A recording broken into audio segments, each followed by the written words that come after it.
नमस्कार साथियों, प्रताप क्लासेस के यूट्यूब चैनल पर आपका हार्दिक स्वागत है। आज हम बात करेंगे आरएस प्री एग्जाम 2023 के लिए स्पेशल हमने राष्ट्रीय व अंतर्राष्ट्रीय करंट अफेयर्स की डेली क्लास लगाएंगे, जिसमें आपको आज हम कवर करने वाले हैं जनवरी 2023 मंथ के जितने भी महत्वपूर्ण प्रश्न है और फैक्ट उनकी हम चर्चा करने वाले हैं, जो कि एग्जाम की दृष्टि से महत्वपूर्ण होने वाले हैं।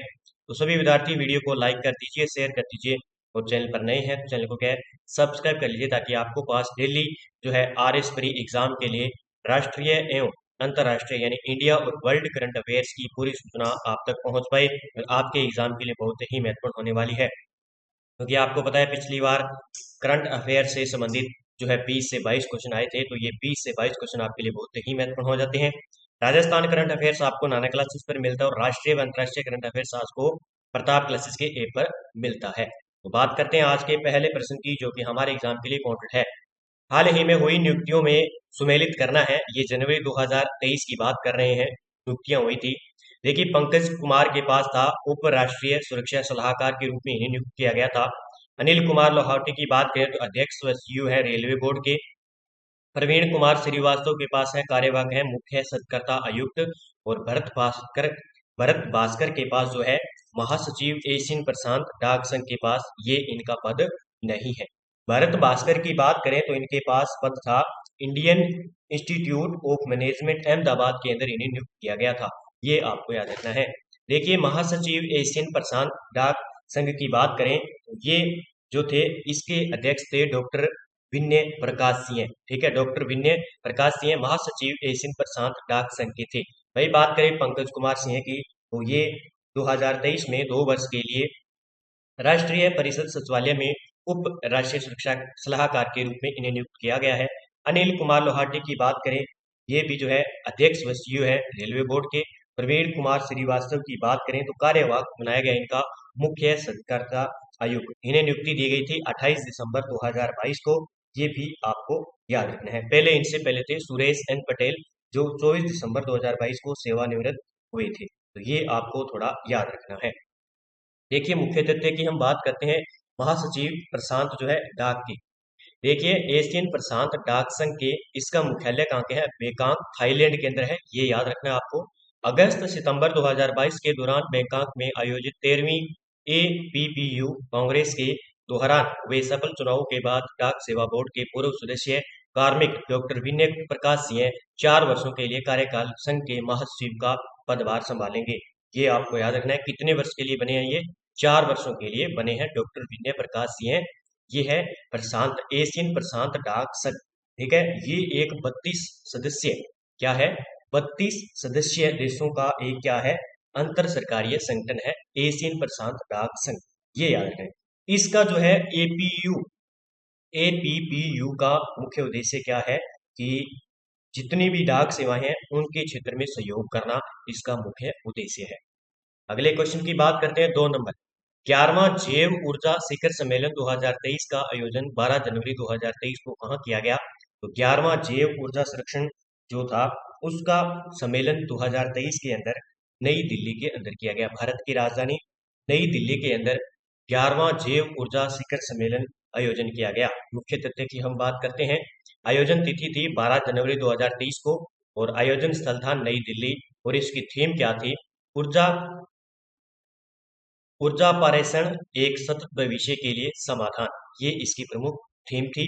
इसका उद्देश्य शिखर सम्मेलन नव अन्वेषकों को एक अवसर प्रदान करने और भविष्य के लिए स्वच्छ एवं हरित ऊर्जा समाधानों का एक विकल्प प्रदान करने के लिए आयोजित किया गया था। तो 11वां जैव ऊर्जा शिखर सम्मेलन 2023 12 जनवरी 2023 को नई दिल्ली में किया गया। अगला 3 नंबर, दक्षिण अफ्रीका में 14 से 29 जनवरी 2023 को आयोजित आईसीसी अंडर-19 महिला टी20 विश्व कप में प्लेयर ऑफ द टूर्नामेंट किसे चुना गया। इस प्रकार के आरएस के अंदर आपके स्पेशल टॉपिक है खेल एवं परिदृश्य, तो यहाँ से मैं आपको जनवरी के अंदर पूरा क्लियर करवा दूंगा, पुरस्कार खेल परिदृश्य जितने भी क्वेश्चन बन रहे हैं। तो player of the tournament ICC under-19 महिला टी20 के अंदर विश्व कप के अंदर किसे दिया गया था, तो ग्रेस स्क्रीवेस को जो है अंडर-19 महिला टी20 जो है विश्व cup player of the tournament चुना गया था। तो ये आपको याद रखना है, यहां से क्वेश्चन बन सकता है। ठीक है, तो ग्रेस स्क्रीवेस के अंदर। अगला क्वेश्चन है हमारा नोवाक जोकोविच ऑस्ट्रेलियन ओपन 2023 के पुरुष एकल का खिताब जीतने के साथ ही वह अब तक कितने ग्रैंड स्लैम जीत चुके हैं? तो अब तक वो है 23 ग्रैंड स्लैम जीत चुके हैं। कितने? 23।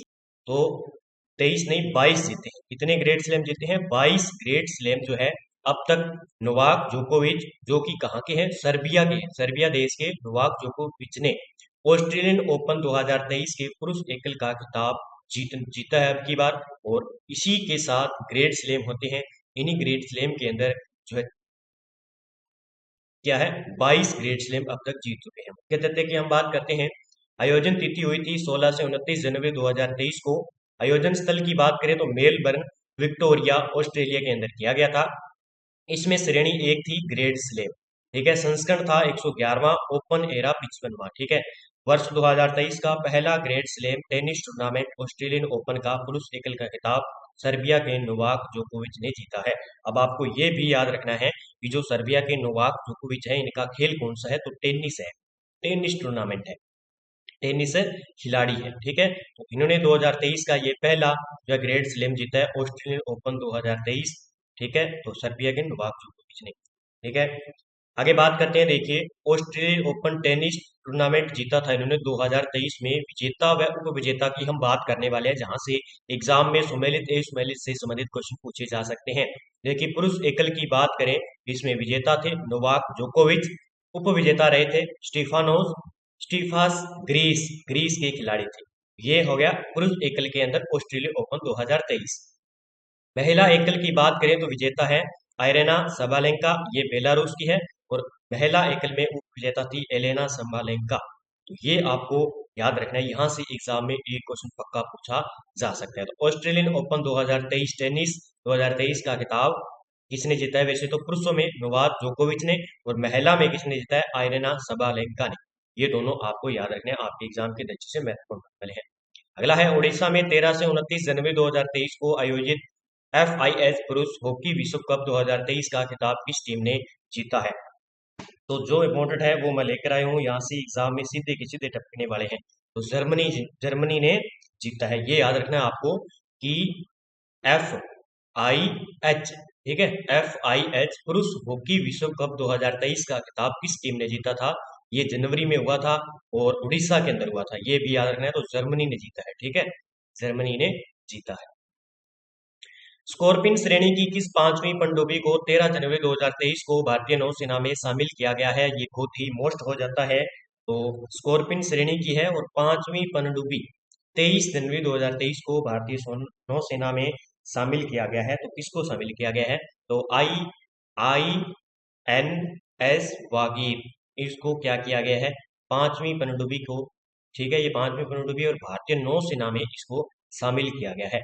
देखिए, इसका आंसर हो जाएगा डी। और हम मुख्य तथ्य की बात करते हैं। INS वागीर नौसेना में शामिल। स्कॉर्पिन श्रेणी की पांचवी पनडुब्बी INS वागीर को मुंबई के नौसेना डॉक यार्ड में नौसेना अध्यक्ष एडमिरल R हरिकुमार की उपस्थिति में भारतीय नौसेना में 23 जनवरी 2023 को शामिल किया गया। रडार से बच निकलने में सक्षम INS वागीर जो है पश्चिमी नौसेना कमान के पनडुब्बी बेड़े का हिस्सा होगी। ये याद रखना है। मुंबई के जो नौसेना डाक यार्ड में नौसेना अध्यक्ष कौन है? एडमिरल R हरिकुमार की उपस्थिति में इसे भारतीय नौसेना में शामिल किया गया है। अब आपको क्या एग्जाम में इसी प्रकार का क्वेश्चन पूछा जाएगा कि जो स्कॉर्पिन श्रेणी है, यानी पांचवी पनडुब्बी को भारतीय नौसेना में किसको शामिल किया गया? तो INS वागीर आपको याद रखना है, ठीक है। यहाँ से एग्जाम में क्वेश्चन पूछा जा सकता है। अगला क्वेश्चन है, किस राज्य की पुलिस के निजात अभियान को ISP 2022 पुरस्कार मिला है? ISP निजात अभियान है ये। तो इसको क्या है? ISP 2022 पुरस्कार मिला है। वो किस राज्य की पुलिस को मिला है? तो ये मिला है छत्तीसगढ़ की पुलिस को। ये भी आपको याद रखना है। देखिए, बात करते हैं छत्तीसगढ़ की राजानंद गांव पुलिस के नशा विरोधी निजात अभियान। अब निजात अभियान का संबंध है नशा विरोधी संस्थागत श्रेणी के leadership in crime prevention category में अमेरिका के प्रतिष्ठित ISP अवार्ड 2023 के लिए चयन किया गया है। अगला है, दिसंबर 2023 तक चालू होने वाली भारत की पहली अंडर वाटर मेट्रो की किस राज्य में सुरंग बनाई जा रही है? ये क्वेश्चन इंपॉर्टेंट हो सकता है क्योंकि भारत से संबंधित है। भारत की पहली अंडर वाटर मेट्रो की जो है शुरुआत हुई है, यानी सुरंग बनाई जा रही है, तो ये किस राज्य में बनाई जा रही है? ये बनाई जा रही है पश्चिम बंगाल के अंदर। पश्चिम बंगाल के अंदर भारत की पहली अंडर वाटर मेट्रो का जो है रंज सुरंग बनाई जा रही है। अगला क्वेश्चन देखिए, 8 नंबर क्वेश्चन का आंसर हो जाएगा पश्चिम बंगाल। और 9 नंबर क्वेश्चन की बात करते हैं हम। किस टीम ने खेलो इंडिया यूथ गेम्स 2022 महिला अंडर 18 क्वालिफायर खिताब जीता है? तो किस टीम ने जीता है महिला अंडर 18? ये जीता है हरियाणा ने। किसने? हरियाणा ने जीता है। देखिए, मुख्य तथ्य की हम बात करते हैं। हॉकी हरियाणा की महिला टीम ने 30 दिसंबर 2 को भुवनेश्वर में फाइनल में मध्य प्रदेश को 2-0 से हराकर खेलो इंडिया यूथ गेम 2022 महिला अंडर 18 क्वालिफायर खिताब जीता है। इसमें सर्वश्रेष्ठ गोलकीपर का अवार्ड दिया गया था, कविता को हरियाणा की है ये। ठीक है, अब आपको याद क्या रखना है कि खेलो इंडिया यूथ गेम्स का कौन सा संस्करण था? 5वां संस्करण था। कौन सा? 5वां संस्करण था, ये मध्य प्रदेश के अंदर हुआ था। और चौथा संस्करण तो हुआ था, वो हुआ था पंचकुला हरियाणा के अंदर। ये भी आपको याद रखना है। अगला देखिए, भारत और मिस्र द्वारा कौन सा संयुक्त सैन्य अभ्यास राजस्थान के जैसलमेर जिले में 14 से 27 जनवरी 2023 को आयोजित किया गया? बहुत ही इंपॉर्टेंट क्वेश्चन हो सकता है आरएस के एग्जाम के लिए। तो साइक्लोन फर्स्ट को जो है जैसलमेर जिले में किसका है? ये संयुक्त सैन्य अभ्यास है भारत और मिस्र का। ये पूछा जा सकता है कि साइक्लोन फर्स्ट जो युद्ध अभ्यास है वो किन दो देशों के बीच में है? भारत और मिस्र के बीच में 14 से 27 जनवरी 2023 को आयोजित किया गया था जैसलमेर जिले के अंदर। अगला देखिए, नासा द्वारा खोजे गए किस नए ग्रह की घोषणा 10 जनवरी 2023 को की गई थी? तो आरएस के एग्जाम में इसी प्रकार के क्वेश्चन आपको देखने को मिलेंगे। किसके द्वारा खोजी गई है? नासा के द्वारा। अब आपको नासा की डिटेल पूरी कमेंट बॉक्स में लिखना है, नासा से क्वेश्चन आ सकता है। नासा की स्थापना, नासा का मुख्यालय, वर्तमान में अध्यक्ष और किस देश के अंदर कंपनी है ये। ठीक है, तो 10 जनवरी 2023 को तो ये है टोए 700 ई। टोए 700 ई, TOI 700 ई खोजा गया है नया ग्रह। इसकी हम मुख्य तथ्य की बात करते हैं। देखिए, नासा के वैज्ञानिकों द्वारा लगभग 100 प्रकाश वर्ष दूर एक छोटे तारे के चारों ओर घूमते हुए एक ग्रह को खोजा है। पृथ्वी के आकार के इस नए ग्रह का नाम TOI 700E, यह एक चट्टानी ग्रह है जिसका आकार पृथ्वी का 95% है। यह चौथा ग्रह है। इसे 1M बोने तारे यानी टोए 700 की परिक्रमा करते हुए खोजा गया है। तो ये याद रखना है, ये खोजा किसने है? बस ये पूछा जा सकता है। तो नासा के वैज्ञानिकों ने खोजा है। इसका नाम क्या है? बस नाम क्या रखा इन्होंने। ठीक है, दो चीजें याद रखनी है। अगला है, किस टीम ने खेलो इंडिया यूथ गेम्स 2022 में पुरुषों के अंडर 18 क्वालिफायर खिताब जीता है? पहला महिला का जीता था, अब किसने जीता है? पुरुषों के अंडर 18 क्वालिफायर। इसके अंदर किसने जीता है? ये एग्जाम के लिए इंपॉर्टेंट हो सकता है। तो महाराष्ट्र ने जीता था, ये आपको याद रखना है। ठीक है, किसने जीता था? महाराष्ट्र ने जीता था, जो कि एग्जाम में पूछा जा सकता है। और महिला का किसने जीता था? हरियाणा ने। तो खेलो इंडिया यूथ गेम्स 2022 पुरुषों के अंडर 18 क्वालिफायर खिताब जीता है महाराष्ट्र ने। देखिए, हॉकी में मध्य प्रदेश ने 30 दिसंबर को भुवनेश्वर में खेलो इंडिया यूथ गेम्स 2022 पुरुषों के अंडर 18 क्वालिफायर खिताब में उड़ीसा को 6-5 से हराकर खिताब जीता है। इसमें देखो, पुरुष सर्वश्रेष्ठ गोलकीपर का अवार्ड दिया गया था, रवि के थे, हरियाणा के। तो खेलो इंडिया यूथ गेम्स से संबंधित जो है पक्का एग्जाम में क्वेश्चन पूछा जा सकता है। अगला देखिए, हाल ही में दुनिया के सबसे ऊंचे युद्ध क्षेत्र सियाचिन में तैनात होने वाली पहली महिला अधिकारी कौन बनी है? हाल ही में दुनिया के सबसे ऊंचे युद्ध क्षेत्र आपको पता है सियाचिन में तैनात होने वाली पहली महिला अधिकारी कौन बनी है? ये एग्जाम में पूछा जा सकता है। कौन बनी है? कैप्टन शिवा चौहान। कौन बनी है? कैप्टन शिवा चौहान। देखिए, दुनिया के सबसे ऊंचे युद्ध क्षेत्र में सियाचिन में तैनात होने वाली पहली महिला अधिकारी कैप्टन शिवा चौहान बनी है। कैप्टन चौहान को 3 जनवरी से ही 3 महीने के कार्यकाल के लिए कुमार पोस्ट पर जो है तैनात किया गया है। ये भी आपको याद रखना है, कैप्टन शिवा, कैप्टन चौहान। ठीक है, प्रधानमंत्री नरेंद्र मोदी ने 3 जनवरी 2023 को कौन सी भारतीय विज्ञान कांग्रेस का उद्घाटन किया गया? 3 जनवरी 2023 को कौन सी विज्ञान कांग्रेस का? तो 108वीं विज्ञान कांग्रेस का उद्घाटन किया गया। ये एग्जाम में पूछा जा सकता है। मुख्य तथ्य की हम बात करते हैं। प्रधानमंत्री नरेंद्र मोदी ने नागपुर में, अब ये नागपुर में की गई थी, 3 जनवरी 2023 को 108वीं भारतीय विज्ञान कांग्रेस का उद्घाटन किया गया।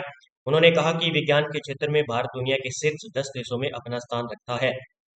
पीएम मोदी ने कहा कि 2015 तक 130 देशों की ग्लोबल इनोवेशन इंडेक्स में भारत 81वें स्थान पर था और 2022 में हम 40वें स्थान पर पहुंच गए हैं। ये देखो, उन्होंने कहा कि पीएचडी व स्टार्टअप इकोसिस्टम में भारत शीर्ष 3 देशों में शामिल है। ये सारे इंपॉर्टेंट हो जाते हैं, ठीक है। तो अब 2022 के जो ग्लोबल इनोवेशन इंडेक्स में भारत 81वां स्थान पर था, ये भी आपको याद रखना है। अगला है, कौन सा देश हाइड्रोजन संचालित ट्रेन शुरू करने वाला एशिया का पहला देश बन गया है? हाइड्रोजन, अब इसने पूछा क्या है कि कौन सा देश हाइड्रोजन संचालित ट्रेन शुरू करने वाला पहला एशिया का देश कौन सा बन गया है? कौन सा बन गया है? चीन। चीन देश बन गया है। ये एग्जाम में छप सकता है। अगला देखिए, चीन हाइड्रोजन संचालित शहरी ट्रेनों को लॉन्च करने वाला एशिया का पहला और दुनिया का दूसरा देश बन गया है। देखिए, सितंबर 2022 में हाइड्रोजन से चलने वाली ट्रेनों की शुरुआत करने वाला जर्मनी विश्व का पहला देश है। अब इनमें कंफ्यूज मत होना। अगर आपसे पूछ ले कि हाइड्रोजन से चलने वाली ट्रेनों की शुरुआत करने वाला कौन सा हो जाएगा? जर्मनी हो जाएगा। लेकिन लॉन्च करने वाला एशिया का पहला और दुनिया का दूसरा देश कौन सा हो जाएगा? चीन हो जाएगा। अगला क्वेश्चन है, हाल ही में 17वें प्रवासी भारतीय सम्मान पुरस्कार की घोषणा हुई है। यह कितने व्यक्तियों को दिया गया है? 17वें प्रवासी सम्मान पुरस्कार यानी PBSA पुरस्कार की घोषणा हुई है। कितने व्यक्तियों को दिया गया था? ये कितने व्यक्तियों को दिया गया था? ये 27 व्यक्तियों को दिया गया था। ये आपको याद रखना है। देखिए, मुख्य तथ्य की बात करते हैं। 17वें प्रवासी भारतीय सम्मान पुरस्कार PBSA का ऐलान कर दिया गया है। इन पुरस्कारों के लिए 27 अप्रवासी भारतीयों को भी चुना गया है, तो ये भी आपको याद रखना है। G20 की पहली बैठक 31 जनवरी को किस केंद्र शासित प्रदेश में होगी? यानी हो गई है, तो यहाँ पे क्या है? हो गई है। ठीक है, तो G20 की पहली बैठक 31 जनवरी को किस केंद्र शासित प्रदेश में हुई थी? ये हुई थी पुडुचेरी के अंदर। कहाँ पे हुई थी? पुडुचेरी के अंदर। अगला देखिए क्वेश्चन, वाटर विजन 2047 @2047 जल पर पहला अखिल भारतीय वार्षिक राज्य मंत्रियों की सम्मेलन किस शहर में आयोजित किया गया? तो ये जरूरी नहीं है कि RS एग्जाम के लिए ही इंपॉर्टेंट हो। जो विद्यार्थी संगणक की, जूनियर अकाउंटेंट की या राजस्थान पुलिस की या ऑल इंडिया स्टेट की तैयारी करे तो आपके लिए बहुत ही महत्वपूर्ण है। और मैं ये क्वेश्चन इंपॉर्टेंट निकाल रहा हूँ आपके फैक्ट के साथ, ताकि आपके एग्जाम में एक भी क्वेश्चन इंडिया का बाहर न जाए।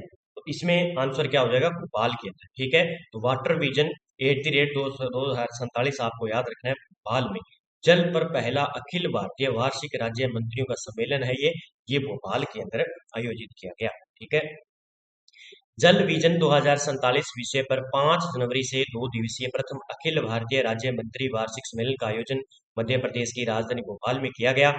देश हर जिले में 75 अमृत सरोवर बना रहा है और अब तक 25,000 अमृत सरोवर बन भी चुकी है। ये भी याद रखना है आपको। कौन सा राज्य देश का पहला पूरी तरह से डिजिटल बैंकिंग वाला राज्य बना है? डिजिटल बैंकिंग वाला राज्य बना है, तो हो सकता है एग्जाम में पूछ लिया जाए। तो केरल राज्य क्या बना है? डिजिटल बैंकिंग वाला राज्य पूरी तरह से बन गया है। अगला है, देश का पहला कोयला गैसीकरण आधारित तलचर उर्वरक संयंत्र किस राज्य में अगले साल 2024 में शुरू किया जाएगा? तो ये बस इतना आपको याद रखना है कि देश का पहला है, तो हो सकता है एग्जाम में छप जाइए। तो याद रखना है इसको, पहला कोयला गैसीकरण आधारित तलचर उर्वरक संयंत्र है ये। तलचर यानी उर्वरक संयंत्र है ये, 2024 में शुरू होगा और ये कहाँ पे होगा? उड़ीसा राज्य के अंदर। ठीक है, तलचर उड़ीसा के अंदर है। उर्वरक संयंत्र स्थापित किया गया पहला ये कोयला गैसीकरण के साथ। ठीक है, बी इसका आंसर हो जाएगा। हाल ही में किस खिलाड़ी ने अपने करियर का 92वां टूर खिताब जो है जीता है? 92वां टूर खिताब यानी खिताब जीता है। ये किस खिलाड़ी ने जीता है? ये जीता है अपने जो है नोवाक जोकोविच, जो कि बहुत ही चर्चा में रहते हैं। और ये किस देश के हैं? ये है सर्बिया देश के हैं। कहाँ के हैं? सर्बिया देश के खिलाड़ी हैं, जिन्होंने हाल ही में अपने करियर का 92वां टूर खिताब अपने नाम किया है। देखिए, हम मुख्य तथ्य की बात करते हैं। ऑस्ट्रेलियन ओपन से पहले नोवाक जोकोविच ने अपने करियर का 92वां टूर खिताब जीतकर सभी को चेतावनी दे दी है। उन्होंने एडिलेड इंटरनेशनल टाइटल के फाइनल में अमेरिका के सेबेस्टियन कोर्डा को हराया है। तो ये भी आपको याद रखना है। सुखोई लड़ाकू विमान उड़ाने वाली भारत की पहली महिला पायलट बनी है, ये पूछा भी जा चुका है ईआरओ के अंदर, आगे भी पूछा जा सकता है। तो भारत की पहली महिला पायलट, आपने देखा होगा कि ईआरओ जो एग्जाम हुआ था और पीछे एग्जाम हुए थे, वहां से हमारा सीईटी एग्जाम हुआ था, वन रक्षक का हुआ था, तो एक भी क्वेश्चन जो है करंट का बाहर नहीं गया है।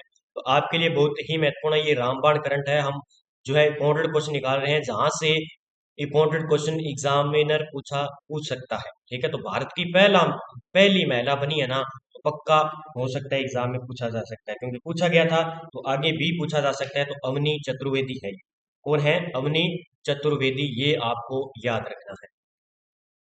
देखिए, भारतीय वायुसेना की महिला फाइटर पायलट पहली बार देश के बाहर होने वाले हवाई युद्ध अभ्यास के लिए भारतीय दल का हिस्सा होगी। Squadron leader Avani Chaturvedi Sukhoi 30 की पायलट है और जोधपुर से जाने वाले दल में शामिल है। ठीक है, भारत ने 2023 में गणतंत्र दिवस के लिए मुख्य अतिथि के रूप में किस देश के राष्ट्रपति अब्देल फतेह उल सीसी को आमंत्रित किया गया था? तो आमंत्रित कर लिया गया है इनको। गणतंत्र दिवस 2023 की बात आ रही है और राष्ट्रपति किसके हैं? ठीक है, किस देश के हैं ये? अब्देल फतेह अल सीसी, ये एग्जाम में पूछा जा सकता है। ये किस देश के हैं राष्ट्रपति हैं? ये है मिस्र देश के राष्ट्रपति है। किस देश के? मिस्र देश के राष्ट्रपति अब्देल फतेह उल सीसी को आमंत्रित किया गया था। देखिए, मिस्र अरब गणराज्य के राष्ट्रपति अब्देल फतेह अल सीसी अपने 3 दिवसीय प्रवास पर 24 से 26 जनवरी 2023 को भारत में रहे।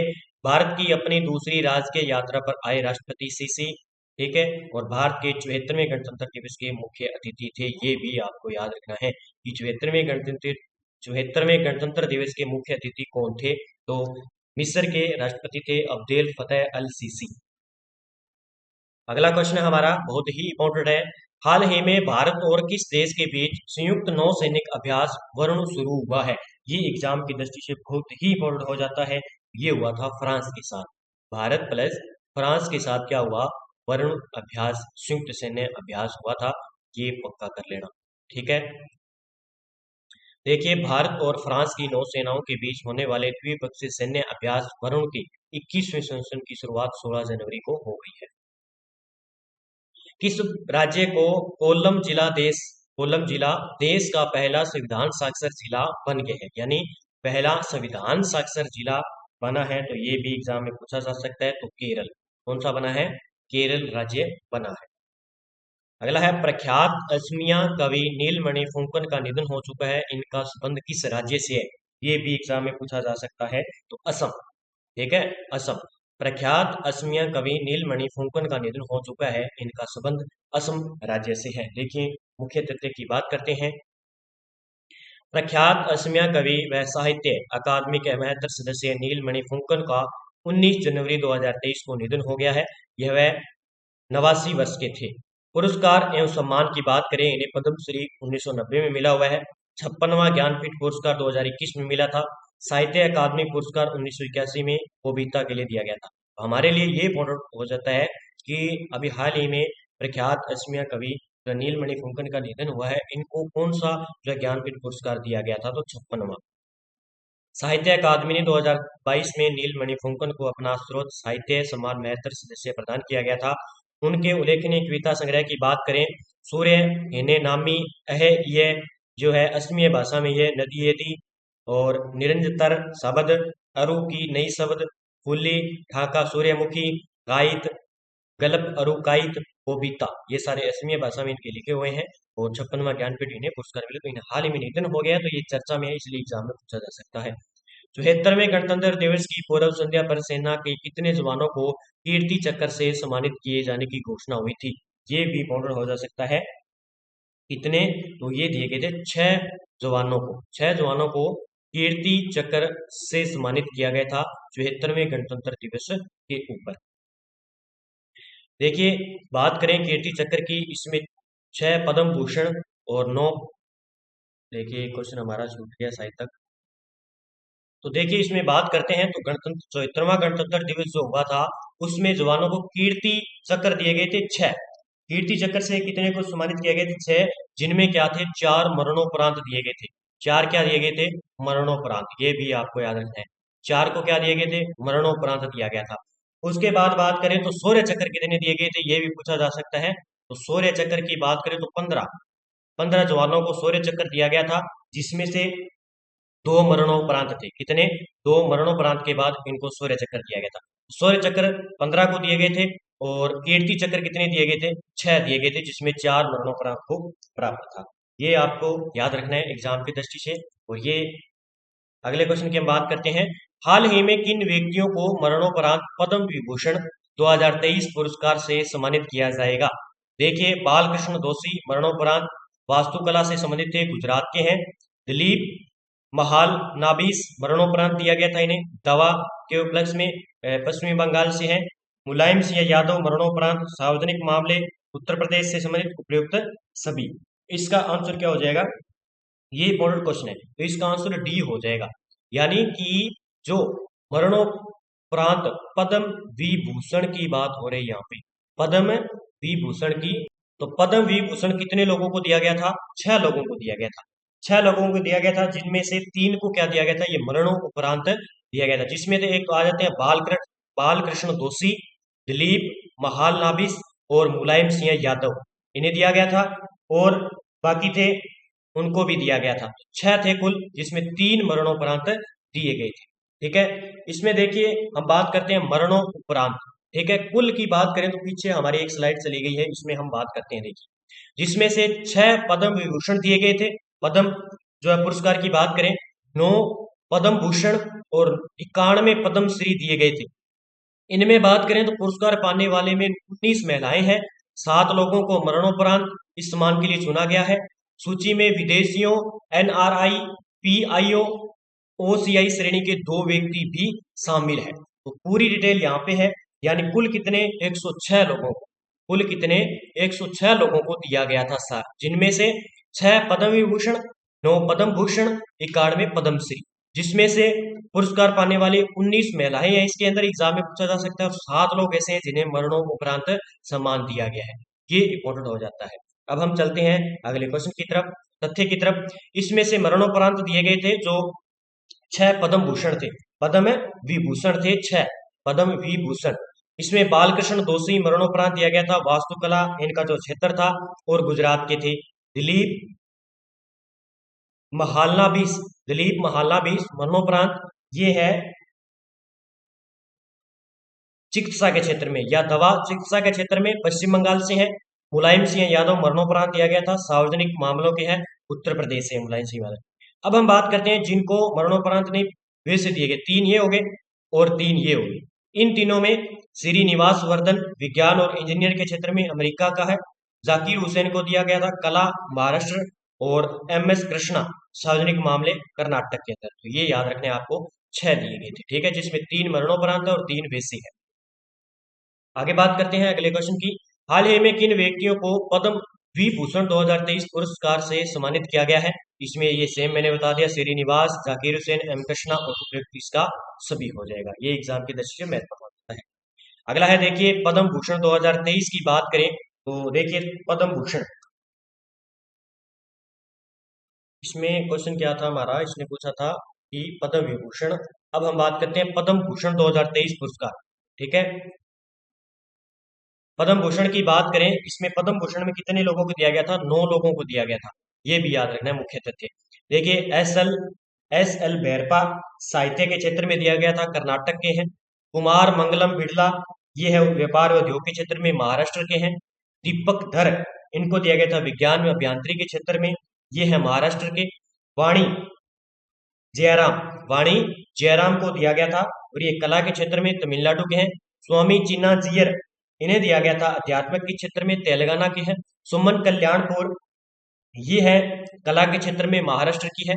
कपिल कपूर की बात करें साहित्य के शिक्षा क्षेत्र में, दिल्ली के हैं। सुधा मूर्ति की बात करें समाज सेवा है, कर्नाटक के अंदर। कमलेश डी पटेल को दिया गया है आध्यात्मिक कला क्षेत्र के अंदर, तेलंगाना से। ये आपको पद्म भूषण 2023 बता दिया गया है, और पद्म भूषण के बारे में और पद्मश्री जो है दिए गए थे 91, वो भी हम आगे चर्चा कर लेंगे। अगला है कि भारतीय नौसेना ने किस राज्य में एमफैक्स 2023 मेगा अभ्यास आयोजित किया है। एमफैक्स युद्ध अभ्यास 2023 किया है, ये एग्जाम की दृष्टि से महत्वपूर्ण हो जाता है। तो आंध्र प्रदेश किसने किया है? भारतीय नौसेना ने किस राज्य में? तो आंध्र प्रदेश के अंदर एमफैक्स 2023 मेगा अभ्यास आयोजित किया गया था। देखिए, तीनों सेनाओं का जल थल नभ संयुक्त अभ्यास एमफैक्स 2023 था। भारतीय नौसेना ने 17 से 22 जनवरी 2023 को आंध्र प्रदेश में टीएम काकीनाडा के निकट सेना और भारतीय वायुसेना के साथ 6 दिवसीय मेगा सैन्य अभ्यास एमफैक्स 2023 का आयोजित किया। यह सबसे बड़ा द्विवार्षिक त्रिसेवा उभयचर अभ्यास था। तो तीनों सेनाओं के द्वारा एमफैक्स अभ्यास 17 से 22 जनवरी 2023 को किया गया। केंद्र सरकार ने भारत को यूनेस्को विश्व धरोहर स्थल के लिए एकमात्र नामांकन किसे चुना है? ये मेदाम को चुना है। किसको चुना है? मेदाम को। ये एग्जाम की दृष्टि से महत्वपूर्ण हो जाता है। केंद्र सरकार ने भारत का यूनेस्को विश्व धरोहर स्थल के लिए एकमात्र नामांकन किसे चुना है? मेदाम को। अगला है, हाल ही में भारतीय वायुसेना भारत के पूर्वोत्तर भाग में प्रलय अभ्यास का आयोजन कब से करेगी? कर चुकी है। तो कब से करेगी? नहीं, कर चुकी है प्रलय अभ्यास। ये भी आपको याद रखना है। तो ये किया था 1 से 5 फरवरी को करेगी, यानी जनवरी का करंट था तो 1 से 5 फरवरी को इन्होंने कर लिया है। बाकी हम फरवरी के करंट अफेयर्स के अंदर पूरी चर्चा कर लेंगे। ठीक है। देखिए, भारतीय वायुसेना का अभ्यास प्रलय। चीन के साथ चल रहे गतिरोध के बीच भारतीय वायुसेना पूर्वोत्तर में वास्तविक नियंत्रण रेखा LAC के पास 1 से 5 फरवरी 2023 को एक बड़ा अभ्यास करेगी, जिसे प्रलय नाम दिया गया। इस अभ्यास में सभी प्रमुख हवाई अड्डों को शामिल किया जाएगा। यह अभ्यास ऐसे समय पर हो रहा है जबकि भारतीय वायुसेना ने इस क्षेत्र में S-400 वायु रक्षा स्क्वाड्रन को तैनात कर सक्रिय कर दिया गया है। जब वो वास्तविक नियंत्रण रेखा पर मामला चल रहा था भारत का चीन के साथ, तब भारत जो है प्रलय के साथ अपनी जो है तैयारी को मजबूत कर रहा था। ठीक है।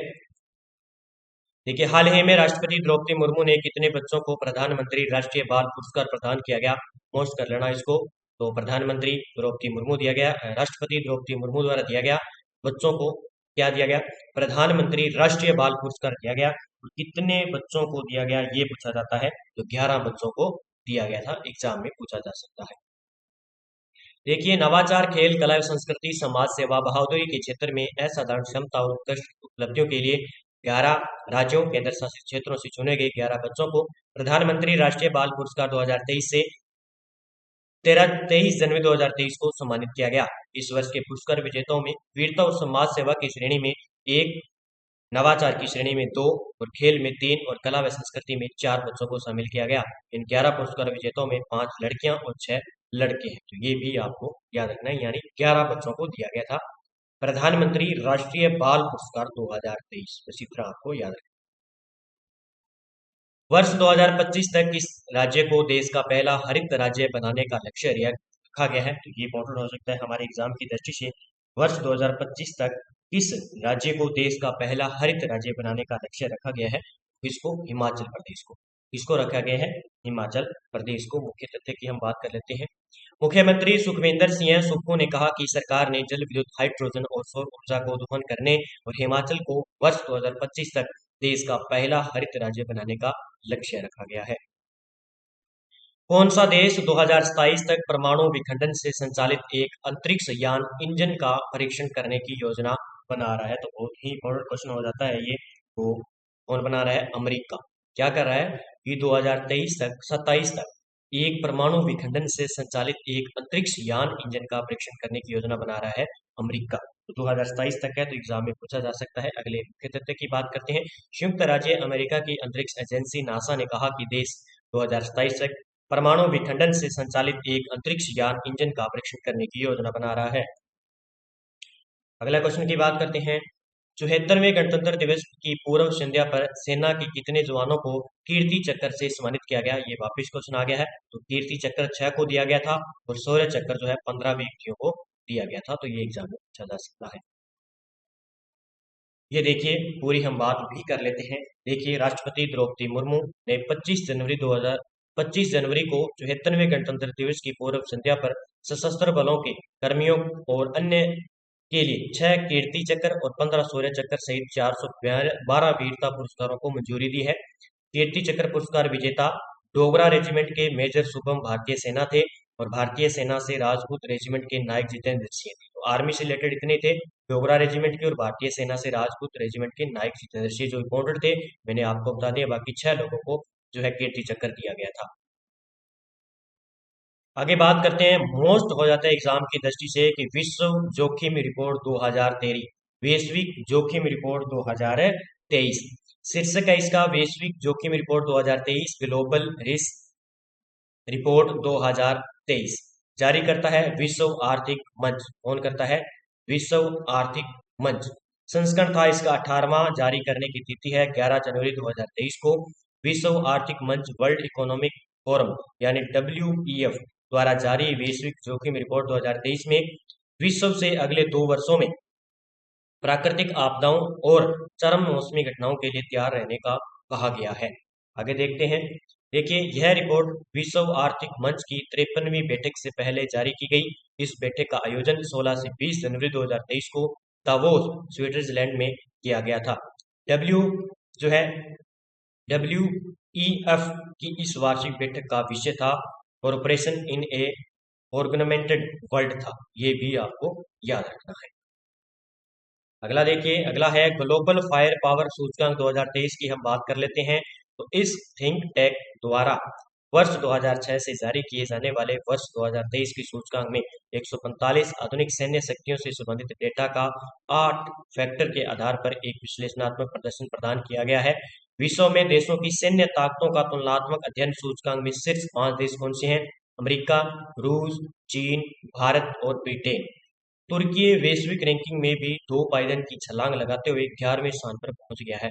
ये भी याद रखना है। इसमें ग्लोबल पावर सूचकांक 2023 में भारत का जो है 5वीं रैंक आई थी। ठीक है, तो इसमें भारत के पॉइंट थे 0.1025 की स्कोर रैंकिंग के साथ भारत 5वें स्थान पर रहा था। ये भी आपको याद रखना है। तो ग्लोबल फायर पावर सूचकांक हमारे एग्जाम की दृष्टि से महत्वपूर्ण हो जाते हैं। आज के जितने भी क्वेश्चन थे मैंने आपको कंप्लीट करवा दिए हैं। अगर आप टेस्ट सीरीज लेना चाहते हैं, संगणक की, PSTC की, सूचना सहायक और ऑल एग्जाम, यानी ये 3 तो है करंट अफेयर्स, ये 3 आपको करंट का जो है ब्यौरा उपलब्ध करेगी। आप जिस एग्जाम की तैयारी करें उस हिसाब से आप करंट की जो है ले सकते हो। 50 रुपए है, इसके भी 50 रुपए, मात्र 50 रुपए में पूरा करंट अफेयर्स रिवीजन करवाया जा रहा है। सूचना सहायक के लिए जो विद्यार्थी तैयारी कर रहे हैं, इंडिया प्लस इसमें राजस्थान भी चढ़ा हुआ है। इसमें जो ऑल एग्जाम है ना, ये आपके लिए बहुत ही इंपॉर्टेंट है। अगर आप ये ले लेते हो ना, कोई भी जो है एग्जाम में क्वेश्चन आ जाए, आपका क्वेश्चन गलत नहीं होगा। देखिए, जनवरी 2023 से दिसंबर 2023 तक, यानी मात्र 50 रुपए में 1 साल में आपके 50 रुपए लगेंगे। 1 साल में 50 रुपए लगेंगे। और ये ले लीजिए, इसमें PDF मिलेगी, मंथली वाइज टेस्ट सीरीज मिलेगा, वीकली भी डाले जा रहे हैं इसके अंदर, तो PDF मिलेगी इसमें। और ये जरूर ले, इंडिया और वर्ल्ड करंट अफेयर्स इसमें जनवरी से दिसंबर। जैसे ही अब देखो जुलाई का करंट आ गया, इसमें हमने मंथली टेस्ट सीरीज डाल दी है और PDF भी इसमें डाल दी। इसी प्रकार अगस्त आएगा, सितंबर आएगा, हम इसमें डालती जाती है। ठीक है, आगे बात करें तो देखिए, कांस्टेबल की हमने टेस्ट सीरीज उपलब्ध करवा रखी है 100 रुपए में, जिसमें आपको कंप्यूटर का बुनियादी ज्ञान, महिला एवं बाल अपराध, राष्ट्रीय एवं अंतर्राष्ट्रीय करंट अफेयर्स और राज्य सरकार की योजना व संस्थाएं, ये इसमें मिलेंगे कांस्टेबल के लिए, जो कि बहुत ही महत्वपूर्ण पार्ट होते हैं एग्जाम की दृष्टि से। ये हमें क्या है, एग्जाम के लिए इम्पोर्टेंट होते हैं। राजस्थान जूनियर अकाउंटेंट के लिए हमने करंट की टेस्ट सीरीज उपलब्ध करवा रखी है। और RPSC व RSMSSB द्वारा पूछे गए ओल्ड क्वेश्चन 2011 से 2023 तक और आगामी जो भी एग्जाम होंगे उसमें हम डालते जाएंगे। मात्र 100 रुपए में आपके लिए बहुत ही महत्वपूर्ण है, क्योंकि RPSC व RSMSSB जो है क्वेश्चनों को रिपीट करती है। तो प्रताप क्लासेस के ऐप को डाउनलोड करें पहले, उसके बाद आप टेस्ट सीरीज जो भी एग्जाम की तैयारी करें अच्छी तरीके से लें और उनको अच्छी तरीके से रिवाइज करें, आपके लिए बहुत ही महत्वपूर्ण होने वाली है। तो वीडियो को लाइक कर दीजिए, शेयर कर दीजिए। और ये वीडियो कैसा लगा RS एग्जाम की दृष्टि से, करंट अफेयर्स, और सभी लाइक करें और बताएं कि किस प्रकार हम जो है आगे चलते रहें और जुड़े रहें। तो जय हिंद, जय भारत दोस्तों, मिलते हैं अगले फरवरी मंथ के माह के लिए। तब तक के लिए बने रहें और अच्छे तरीके से इसका रिवीजन करते रहें।